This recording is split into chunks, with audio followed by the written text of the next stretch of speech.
Друзья, лайфхак от Алексея Алексеева. Лайфхак от человека в костюме с галстуком, да, который ничего никак не разбирается в красках.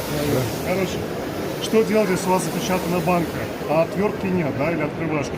Слушайте, для меня это вообще не составит никакого труда.